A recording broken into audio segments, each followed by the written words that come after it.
शुरुआत करते हैं आज की बड़ी खबर से।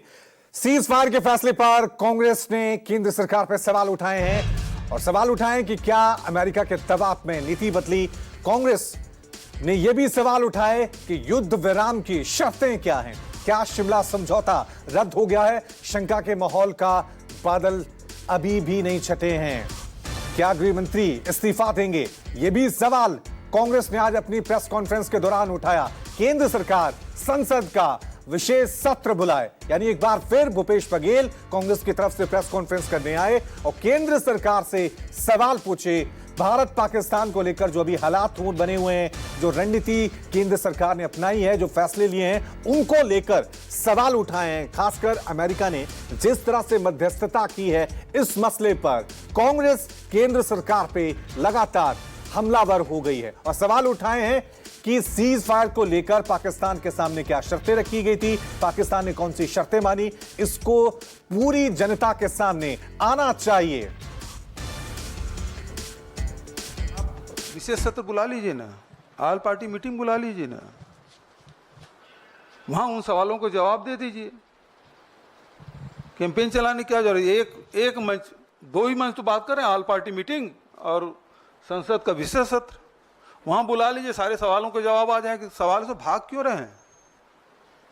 ऑल पार्टी मीटिंग की बैठक में प्रधानमंत्री दो बार नहीं आए। 1971 में 93,000 पाक सैनिकों को घुटने टिकाए, लेकिन कभी भी दुनिया के सामने झुके नहीं। आज सरकार से पूछिए, क्या अमेरिका के दबाव में हमने अपनी नीति बदल दी? पारदर्शिता की मांग करते हैं।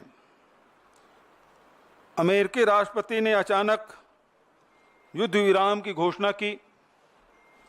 क्या भारत सरकार की कूटनीतिक नाकामी नहीं है? जनता जानने के हकदार हैं। क्या हमने तीसरे पक्ष के हस्तक्षेप को स्वीकार कर लिया?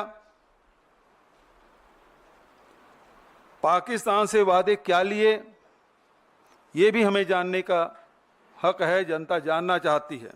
यदि 26 लोग की जाने गई है, वो 4 या 5 जितने भी आतंकवादी रहे पकड़े गए क्या? यदि पकड़े नहीं गए हैं तो आपके ऑपरेशन सिंदूर कैसे सफल मानेंगे आप? दूसरा, उसके जिम्मेदार कौन है इस चूक का? आपके ही आश्वासन पर तो लोग वहां कश्मीर गए। रमन, सबसे पहले मैं शुरुआत करूंगा क्योंकि जब से भारत और पाकिस्तान के बीच हालात तनावपूर्ण बने हुए थे, ऑपरेशन सिंदूर हुआ था, उसके बाद ऐसा लग रहा था देश में सियासत खत्म हो गई है। विपक्षी पार्टियां वो सब कह रही थी कि भाई हम सरकार के साथ हैं, देश के साथ हैं, लेकिन जैसे ही सीज फायर की घोषणा होती है उसके बाद केंद्र सरकार पे विपक्षी पार्टियां निशाना साधना शुरू करती है और कांग्रेस ने शुरुआत की है और सबसे बड़ा सवाल उठाया है कि इस ऑपरेशन सिंदूर से हमें क्या मिला और अमेरिका की मध्यस्थता को लेकर भी बड़ा सवाल उठाया है। रमन,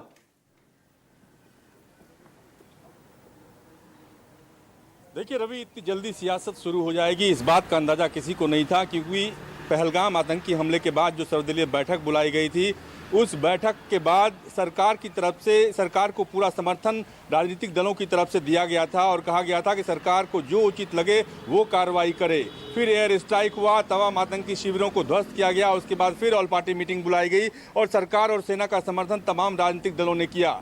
लेकिन अमेरिका के द्वारा युद्ध विराम की घोषणा के बाद जिस तरीके से कांग्रेस पार्टी, आरजेडी हो, शिवसेना, उद्धव ठाकरे गुट हो, वो लगातार सवाल उठा रहा है। उसका ये कहना है कि आखिरकार अमेरिका इस द्विपक्षीय मामले पे किस तरीके से चौधराहट कर रहा है, किस तरीके से अमेरिका मध्यस्थता कर रहा है। इस बात को सरकार को ऐलान करना चाहिए, सरकार को बताना चाहिए कि आखिरकार अमेरिका की भूमिका इस पूरे मामले में कैसी रही। क्या शिमला समझौते को रद्द कर दिया गया है? शिमला समझौते में प्रावधान है कि किसी भी तीसरे देश का इंटरफेरेंस नहीं होगा। ऐसी सूरत में, ऐसे हालात में सबसे बड़ी बात यह है, सबसे बड़ा सवाल यह है कि आखिरकार अमेरिका की तरफ से, अमेरिका के राष्ट्रपति डोनाल्ड ट्रंप की तरफ से ट्वीट करके ये संदेश कैसे दिया जाता है कि दोनों देशों के बीच में शांति समझौता हो गया है। अब ऑल पार्टी मीटिंग बुलाने की मांग कांग्रेस पार्टी कर रही है, आरजेडी कर रही है, सर्वदलीय बैठक बुलाने की मांग कर रही है, साथ ही संसद का विशेष सत्र बुलाने की मांग किया जा रहा है। और ये भी कहा जा रहा है कि अगर प्रधानमंत्री ऑल पार्टी मीटिंग में शामिल नहीं होते हैं तो कांग्रेस पार्टी उस मीटिंग का बायकॉट करेगी, कांग्रेस पार्टी उस मीटिंग में शामिल नहीं होगी। और उम्मीद की जा रही है कि कांग्रेस पार्टी के साथ साथ तमाम जो इंडिया गठबंधन में शामिल दल हैं वो भी उसको फॉलो कर सकते हैं अगर प्रधानमंत्री शामिल नहीं होते हैं। इसीलिए देखना दिलचस्प होगा कि सरकार का रुख इस पूरे मामले में क्या होता है। ठीक है,